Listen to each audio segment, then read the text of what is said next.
The ruins. कहानी शुरू होती है और हम देखते हैं 4 लोगों को, जिसमें 2 लड़कियां और 2 लड़के होते हैं। वो आपस में फ्रेंड्स होते हैं। उनका ताल्लुक अमेरिका से होता है। वो चारों फ्रेंड्स अपनी हॉलीडेज को स्पेंड करने के लिए मैक्सिको जाते हैं। वहाँ पर वो एक ट्रैवलर से मिलते हैं जिसका ताल्लुक जर्मन से होता है। उसका नाम मीटियस होता है। अपनी बातचीत के दौरान वो लड़का अपने भाई हेनरिच के बारे में उनको बताता है। उसका भाई एक आर्कियोलॉजिस्ट होता है जिसका इंटरेस्ट बेसिकली पुरानी चीजों में ज्यादा होता है। वो मैक्सिको में मौजूद एक पुराने और भयानक टेम्पल का पता लगाता है। वो ऐसा टेम्पल होता है जिसका किसी भी किताब में जिक्र नहीं होता। उस मंदिर के बारे में सबसे अजीब बात ये भी थी कि वो किसी भी मैप में मौजूद नहीं था। इसके बाद वो उन्हें बताता है कि मैंने फैसला किया है कि मैं भी अपने भाई के पीछे उस जगह पर जाऊंगा।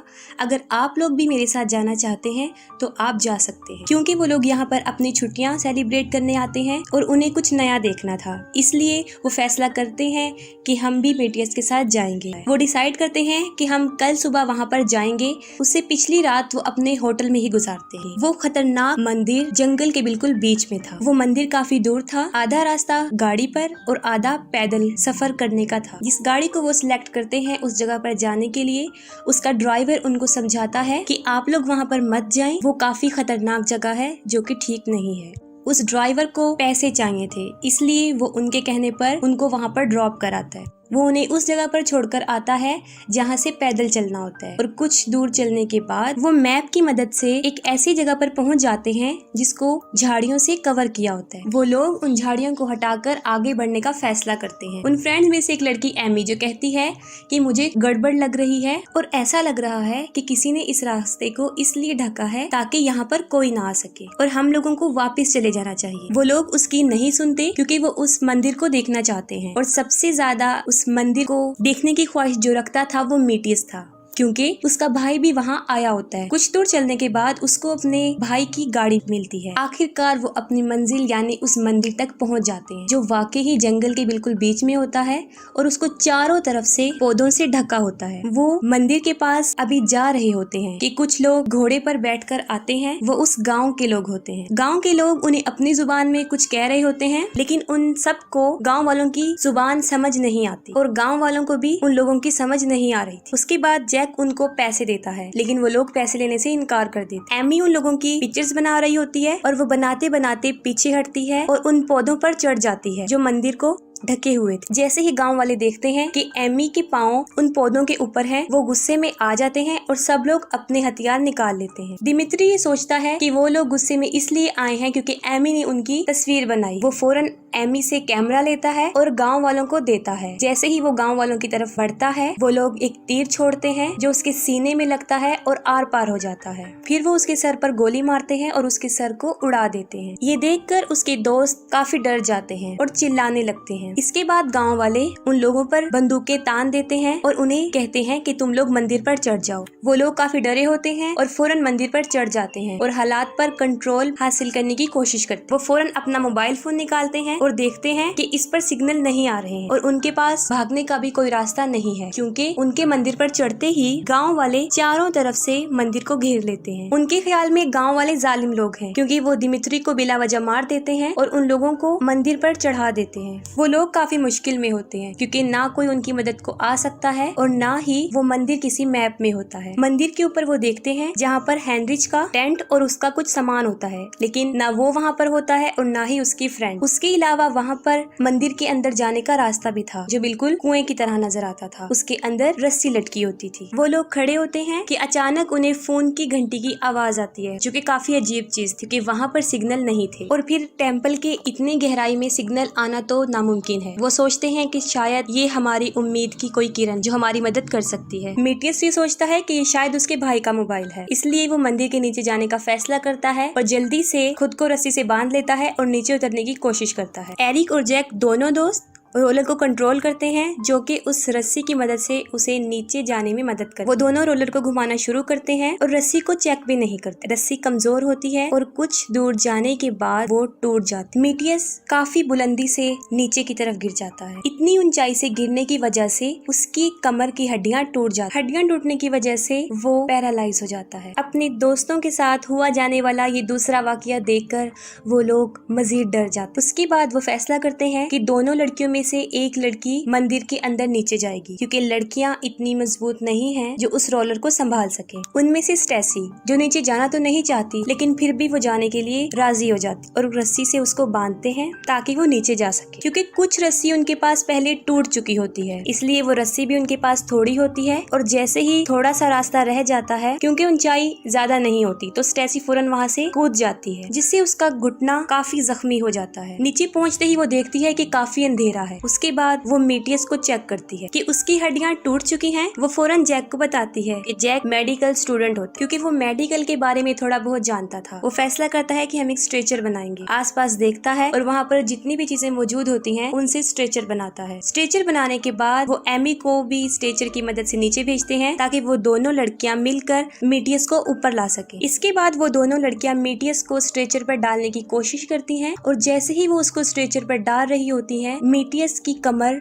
मुड़ जाती है जो कि काफी तकलीफ दे होता है। वो मेटियस को ऊपर लाने में कामयाब तो हो जाती हैं लेकिन मेटियस की हालत काफी खराब होती क्योंकि उसको ब्लीडिंग बहुत ज्यादा हो रही थी और उन लोगों के पास कोई मेडिसिन भी नहीं थी जिससे वो उसका इलाज कर सके। ये देखकर एमी से रहा नहीं जाता और वो फौरन नीचे जाने का फैसला करती है ताकि वो गांव वालों को बता सके कि उनका एक साथी शदीद जख्मी है और उन्हें मदद की जरूरत है। उसके जाते ही जैक भी उसके पीछे चला जाता है। वो नीचे पहुंचकर गाँव वालों को समझाने की कोशिश करती है लेकिन कोई भी उसकी बात नहीं सुनता। तब एमी शदीद गुस्से में आ जाती है। वो फौरन मंदिर के ऊपर से पौधों को उखाड़कर गांव वालों की तरफ फेंकती है और वो पौधा वहां पर खड़े एक गांव के बच्चे पर जाकर लगता है। ये मंजर देखकर गांव वाले शोर मचाना शुरू कर देते हैं और उस बच्चे से काफी पीछे पीछे हट जाते हैं। बच्चा बहुत डरा होता है और गांव वाले उस बच्चे को कहते हैं कि तुम भी मंदिर पर चढ़ जाओ। बच्चा रो रहा होता है लेकिन वो मंदिर पर नहीं चढ़ता जिसको देखकर गाँव के बड़े लोग उस बच्चे को उसकी माँ के सामने ही मार डालते हैं। ये देखकर एमी और जैक और भी डर जाते हैं क्योंकि उन्हें मदद की उम्मीद खत्म हो चुकी होती है इसलिए वो दोबारा मंदिर की तरफ चढ़ जाते हैं। जैक को फिर समझ आने लगती है कि शायद मंदिर पर लगे उन पौधों में ही कुछ है। उसे फिर याद आता है कि जब एमी पहली बार उन पौधों पे चढ़ी थी वो काफी गुस्से में आ गए थे। उसके बाद उन्होंने दिमित्री को मार दिया और अब उस बच्चे का भी वही हाल किया। फिर वो सोचता है कि उन पौधों को तो उन सब ने छुआ है। अगर हकीकत में यही बात है तो वो लोग भी उन गाँव वालों से बच नहीं पाएंगे। बस उसी रात से उन लोगों के साथ काफी भयानक चीजें होना शुरू हो जाती। रात गुजर जाती है। वो लोग सुबह को जब उठते हैं तो स्टेसी देखती है कि उन्हीं पौधों ने उसके पाँव को बुरी तरह से अपनी जकड़ में जकड़ा हुआ है और उसकी जड़ें उसकी जख्मों के अंदर फंसी हुई। वो जड़ें काफी अंदर तक गई हुई थी। जैक उन सबको निकालता है। इसके साथ ही मेटियस जो कि एमी को कहता है कि मेरे पाँव से चादर हटा दो, मुझे ऐसा महसूस होता है कि वहाँ कुछ है। और जैसे ही एमी वो चादर हटाती है वो डर कर चिल्लाना शुरू कर देती है क्योंकि वही पौधे उसके पाँव से भी जकड़े हुए थे और उसका सारा मांस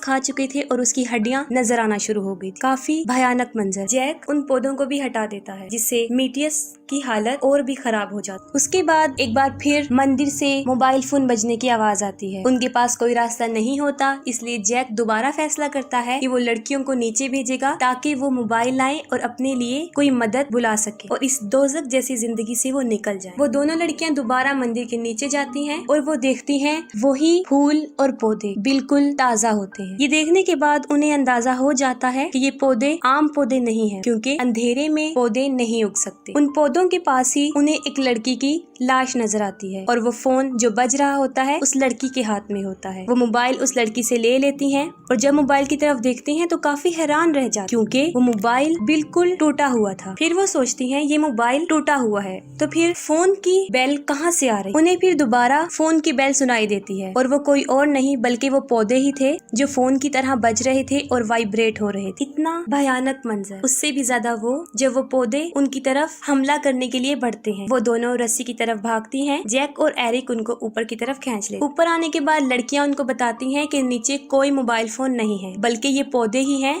जो उस मोबाइल फोन की तरह बज रहे हैं और काफी खतरनाक है। उन्होंने हमें उन्हें मारने की भी कोशिश की और उनकी हालत अब काफी बदतर थी। इसके बाद जैक डिसाइड करता है कि वो मेटियस के पाँव काट देगा क्योंकि उन्हें किसी खतरनाक वायरस के फैलने का खतरा होता है और वो उन्हें बताता है कि अगर हमने ऐसा ना किया तो जल्द ही मेटियस अपनी जिंदगी से हाथ धो बैठे। कोई भी उसके इस फैसले पर राजी नहीं होता, लेकिन जैक उसको बताता है कि हमें ऐसा करना है क्योंकि ये जरूरी है। जैक और एरिक दोनों ये काम करते हैं। सबसे पहले वो पत्थर लेते हैं और उसको सारी हड्डियों को तोड़ देते हैं। उसके बाद एक छोटी सी छुरी लेते हैं और उसकी सारी वेन्स को काट देते। साथ ही उन्होंने एक पैन गर्म होने के लिए रखा होता है, वो उसको उठाते हैं और उस पैन से उसके जख्म बंद कर देते। ये काफी तकलीफ दे मंजर था और साथ मेटियस भी तकलीफ की वजह से चिल्ला रहा था। इतना भयानक मंजर और अपने जिस्म को कटते देखना किसी जुल्म से कम नहीं हो सकता। इतनी मुश्किल झेलने के बाद फिर भी मेटियस बच जाता है, लेकिन अब उसकी हालत और ज्यादा खतरनाक हो जाती है। उसकी ये सारी चीखें गांव वाले सुन रहे होते हैं, लेकिन उन्हें इसकी जरा भी फिक्र नहीं थी। मेटियस के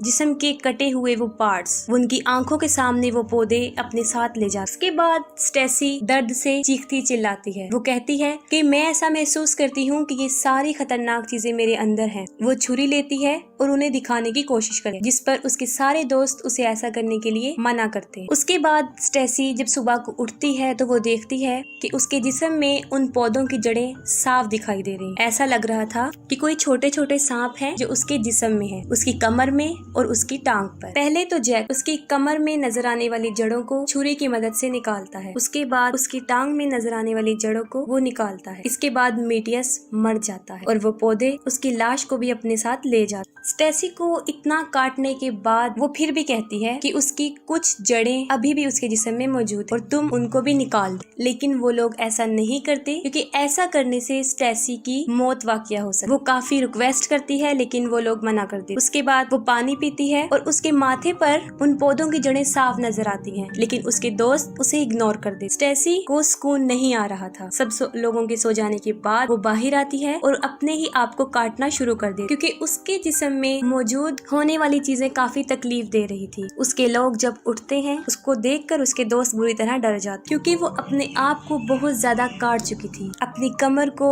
अपने माथे को, अपनी टांगों को। उसका काफी खून भी बह चुका था। वो ऐसा इसलिए कर रही थी क्योंकि सारी छोटी छोटी जड़ें उसके अंदर मौजूद। ऐसा करता देखकर उसके दोस्त उसे रोकने की कोशिश करते और आगे बढ़ते, जिसके बदले में वो जैक को जख्मी कर देती और सडनली अपने बेस्ट फ्रेंड एरिक के सीने में चाकू मार देती है, जिससे वो मर जाता है। ये देखकर स्टेसी अपने काबू में नहीं रहती। वो अपने दोस्तों को रो रो कर कहती है कि वो मुझे मार डालें। ना चाहते हुए भी जैक उसको मार दे। उस मंदिर की हकीकत ये थी कि उस मंदिर में बरसों पहले से एक शैतान रहता था और वो शैतान उस मंदिर पर जिंदा था, उन पौधों के अंदर। वो उन फूलों में, पत्तियों में, उन टहनियों में हर जगह मौजूद था। वो सब कुछ कर सकता था, देख सकता था, सुन सकता था और उन लोगों के साथ जो सब कुछ किया वो उसी ने ही किया था। और हकीकत में उसका शिकार जिंदा चीजें होती थी। उसके खतरनाक होने का अंदाजा यहीं से ही लगाया जा सकता है कि इतने अंधेरे में वो पौधों को उगा सकता है। इस जगह के इतने भयानक होने की वजह से कोई भी यहाँ पर नहीं आता था, यहाँ तक के जानवर भी नहीं। और गाँव वालों को भी इस मंदिर की हकीकत का पता था।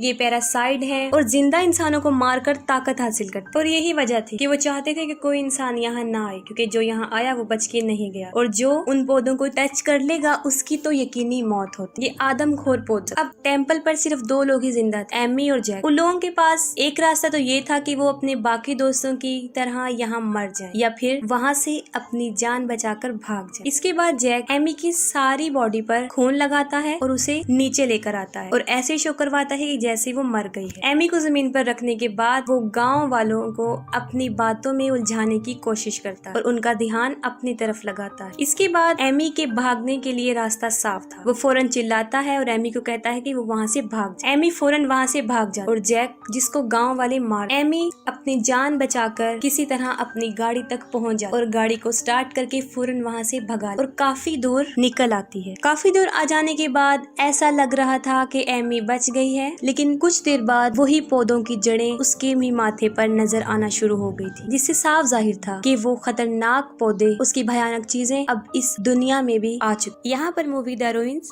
एंड हो जाती है। अगर आपको मूवी की एक्सप्लेनेशन अच्छी लगी हो तो काइंडली अपना फीडबैक कमेंट सेक्शन में लाजमी बताइएगा। Thank you.